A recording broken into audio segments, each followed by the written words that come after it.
Many of you have probably been waiting on this, as have I.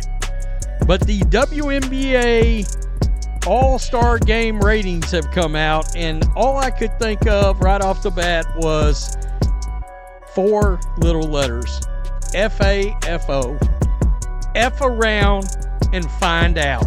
Many of you were waiting for this moment, and so was I. The WNBA All-Star Game ratings are in, and honestly, the numbers tell a story the league doesn't want anyone to hear. Let's start with what changed everything.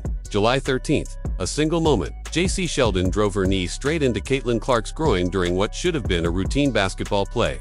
It wasn't a collision. It wasn't incidental. It was direct. It was deliberate, and it was ignored. Clark immediately doubled over in pain. Her reaction was unmistakable, grimacing, grabbing at herself, unable to recover. And yet the referees, silent, no whistle, no review. We have numbers for the most exciting, entertaining, overwhelmed with joy WNBA All-Star Game we have seen in quite some time. We have ratings for that disaster as well.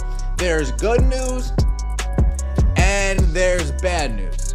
No foul. 3 officials watched the most promising rookie in league history get taken out mid-play and decided it wasn't worth a second look. This wasn't just poor officiating, it was something much worse. Negligence. The footage makes it undeniable. Sheldon's knee lands with precise impact. Clark reacts instantly, not just like someone who got bumped, but like someone who took a direct, deliberate shot to one of the most vulnerable areas of the body. This wasn't a basketball move, it was targeted, and it went unpunished. And if you've been watching this season, you know it wasn't the first time. Clark's taken elbows to the face, cheap shots, eye pokes, body checks. Players run through her without consequence. But it's not just the hits, it's the lack of whistles. She plays entire quarters being grabbed, bumped, shoved on, the refs just let it happen. Meanwhile, the moment the Indiana Fever breathes on another player, whistle, foul, technical. That's the pattern. The officials aren't just inconsistent, they're biased. Now, let's talk about the consequences of what happened that day. The moment news broke that Clark wouldn't play in the All-Star Game, social media lit up. Fans knew exactly what these referees was completely ridiculous. The referees was a complete disaster. And immediately grabbed the inside of that right leg. Caused it. Sheldon's knee.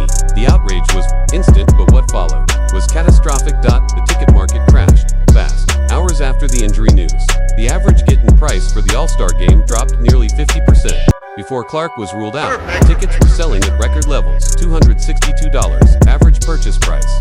$121 minimum, after $64 to get in. That's not just a drop, it's a collapse. This was supposed to be the league. And last year, I noticed how much it was just Caitlin Clark.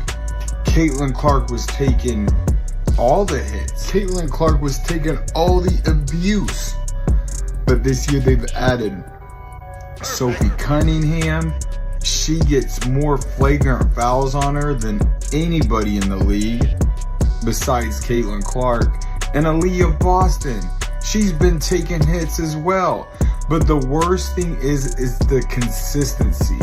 So they don't call flagrant fouls, or most of the time Caitlin Clark could be held for an entire game at a time. They don't call fouls, they don't call common fouls. But then when it's the Indiana Fever, guess what? Touch foul here, touch foul here.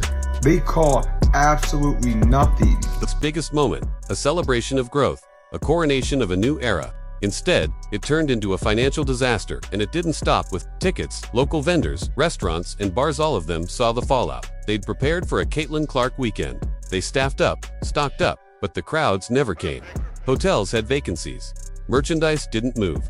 It wasn't just an empty seat problem, it was an empty city problem. Because Clark doesn't just fill arenas, she powers entire economies. Every Fever home game this year sold out. Every road game with Clark, packed standing room only. Fans lined up for autographs, waited hours to buy jerseys. But the All-Star Game without her, empty rows, dead energy.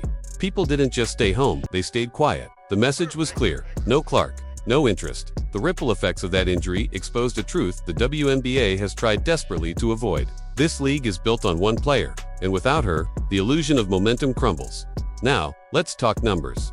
Ratings for this year's All-Star Game dropped 36% from 2024. That's not a small dip, that's a landslide. Last year, the game drew 3.44 million viewers. This year, just 2.19 million. Gone? Over 1 million people decided they had better things to do on a Saturday than watch what was supposed to be the league's biggest game of the year. And what's worse, regular season Fever games drew higher numbers. The Chicago Sky at Fever matchup on May 17th, 2.7 million viewers.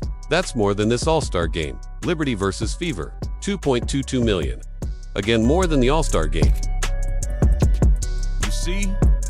You see, this is exactly what we were talking about. WNBA All-Star ratings are in for 2025, and it is down 40%. 40% from last year. That's bad. That is really bad. We already watched the ticket prices drop by more than 50% because Caitlin Clark was not playing. This is bad news for the WNBA, and this should be a wake-up call. For the first time Let that sink in. Regular games with Clark outdrew the WNBA's premier event without her. You want to know how valuable Clark is to this league? Look at those numbers. They're not just statistics, they're a warning. And yet, what did Commissioner Kathy Engelbert say about it all? Not much. Her response was dismissive, vague.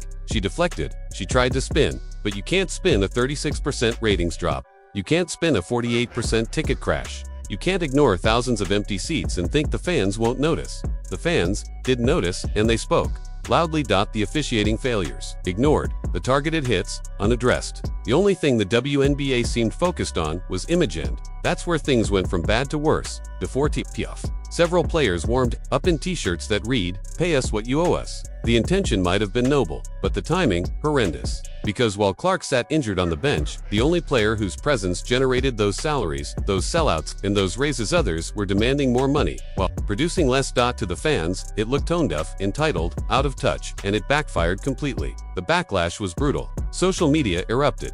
Commentators tore it apart, because the truth is, Clark isn't just another rookie. She is the draw. She is the momentum. She is the reason the WNBA is finally on the radar. And yet the league continues to treat her like just another name on the roster. That's not just bad business, it's self-sabotage.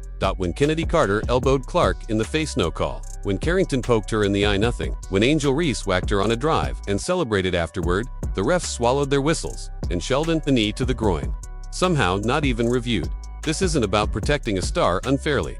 This is about applying the same rules to every player. Clark isn't asking for favors, fans aren't demanding special treatment. But if the league can't even offer basic protection from dangerous, non-basketball plays, what are we doing? If this happened to LeBron, Giannis, Steph, Luka, there'd be investigations, suspensions, changes. But Clark, just silence. And what's the end result? A damaged product. Vendors in the arena, the shops in the arena, they're not going to have the same amount of people patronize their business as they would if Caitlin Clark was there.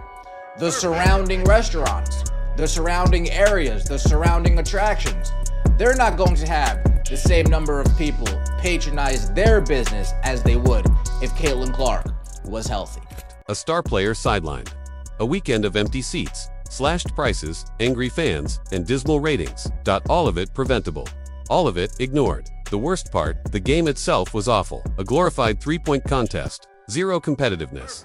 No defense. No urgency. It was a flat, hollow performance that didn't rise to the moment. This was the one time for the league to shine, and instead, it fell apart. And the message sent to fans: we don't care what you want. We don't care who you came to see. And we definitely don't care if your favorite player gets injured by a reckless knee to the groin. Let's be real. The WNBA isn't built like the NBA. It doesn't have decades of legacy to fall back on. It doesn't have global superstars on every roster. It doesn't have the margin for error. It needs Clark.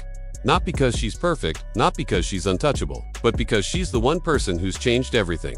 Ticket sales, broadcast deals, national conversation.